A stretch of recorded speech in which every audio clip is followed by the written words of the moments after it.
অবশেষে অর্থ মন্ত্রণালয় থেকে অনুমোদন পাশ হলো নবম জাতীয় পে স্কেল। খুব শীঘ্রই প্রকাশ করা হবে গ্যাজেট। হ্যালো দর্শক, স্বাগতম আপনাকে বাংলা প্লে চ্যানেলে। বাংলাদেশ প্রতিদিন পত্রিকায় চাকরিজীবীদের জন্য এসেছে এক নতুন খবর, তাই ভিডিওটা শেষ পর্যন্ত দেখুন।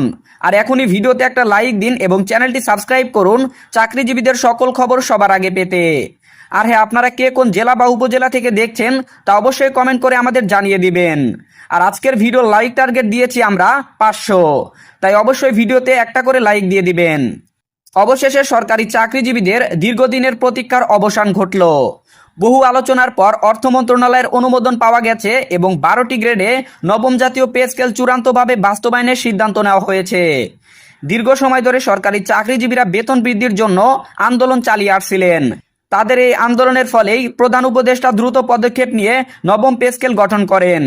এই কমিশনের সুপারিশ অনুযায়ী সরকারি চাকরিজীবীদের বেতন বৃদ্ধি ও বিভিন্ন ভাতা সমন্বয়ের মাধ্যমে অবশেষে চূড়ান্ত বাস্তবায়ন করা হলো।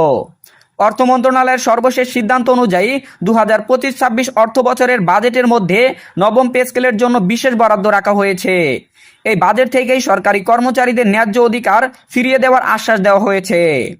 অর্থ মন্ত্রণালয়ের একাধিক কর্মকর্তা জানিয়েছেন, নতুন পে স্কেল বাস্তবায়ন হলে শুধু বেতন কাঠামো নয়, ভাতার হার, পেনশন সুবিধা এবং অন্যান্য আর্থিক প্রণোদনাতেও বড় ধরনের পরিবর্তন আসবে। দীর্ঘদিন ধরে টাইম স্কেল ও সিলেকশন গ্রেড বাতিল থাকায় সরকারি চাকরিজীবীদের বেতনে মারাত্মক বৈষম্য তৈরি হয়েছিল।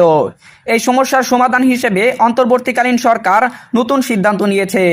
সরকারের স্পষ্ট নির্দেশ অনুযায়ী এবার টাইম স্কেল ও সিলেকশন গ্রেড পুনরায় চালু করা হবে। এর ফলে সরকারি চাকরিজীবীদের পদোন্নতি এবং বেতন বৃদ্ধির ক্ষেত্রে নতুন করে সুবিচার নিশ্চিত হবে। আগামী বুধবার এ বিষয়ে একটি জরুরি বৈঠকের আয়োজন করা হয়েছে।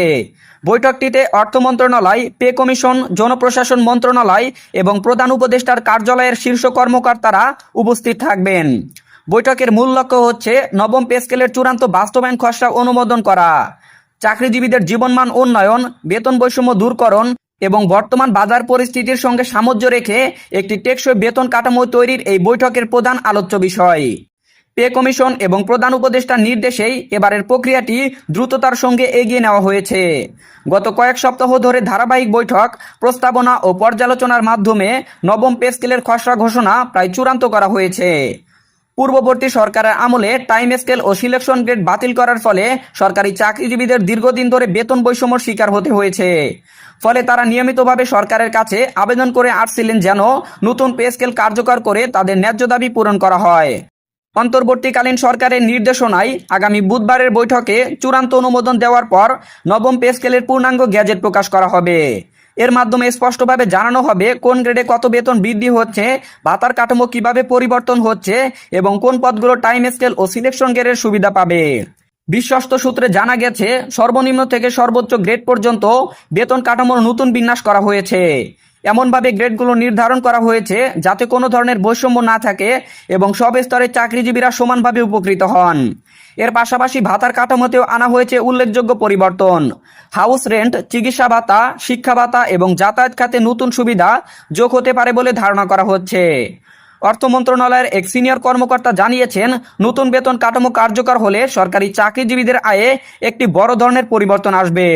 এতে শুধু তাদের দৈনন্দিন জীবনে স্বস্তি আসবে না, বরং দেশের সামগ্রিক অর্থনীতিতেও ইতিবাচক প্রভাব পড়বে। কারণ বেতন বৃদ্ধি হলে ভোগ্য ব্যয় বাড়বে, বাজারে অর্থের প্রবাহ বৃদ্ধি পাবে এবং অর্থনৈতিক কর্মকাণ্ড আরও গতিশীল হবে। পাশাপাশি জানা গেছে, নতুন কাঠামোতে পেনশন সুবিধার ক্ষেত্রেও পরিবর্তন আনার পরিকল্পনা রয়েছে। অবসর উত্তর সুবিধা বাড়ানো হলে চাকরিজীবীরা আরও নিরাপদ আর্থিক ভবিষ্যৎ পাবেন। তবে এ বিষয়ে সঠিক তথ্য জানা যাবে শুধুমাত্র গ্যাজেট প্রকাশের পরই। সরকারি চাকরিজীবীদের বহু প্রতীক্ষিত দাবি পূরণের দ্বারপ্রান্তে পৌঁছে গেছে নবম পে স্কেল। সবকিছু ঠিকঠাক থাকলে আগামী বুধবারের বৈঠকেই চূড়ান্ত ঘোষণা আসবে বলে আশা করা হচ্ছে।